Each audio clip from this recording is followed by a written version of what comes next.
নতুন পানির মাছ। এই আজকের এই 5-6 ঘন্টা ধরে আপনি এই মাছে ধরতে আসছি। এই 30 মিনিট 25 মিনিট পরে পরে গিয়া এতগুলা মাছ পাওয়া যায়। দেখেন সব ফুডি মাছ, একটু পরে পরে মাছে পুড়ে যায়। বেশি মাছ লাগলে তো আপনার ধরতেও ভালো লাগে।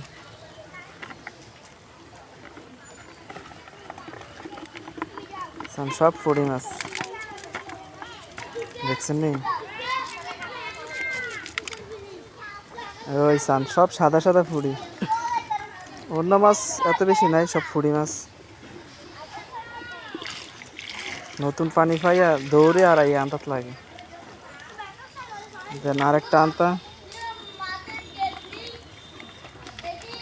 দেন এটা ছোট হইলে কি হবে, এটা মাছ বেশি লাগে। দেখছেন নি?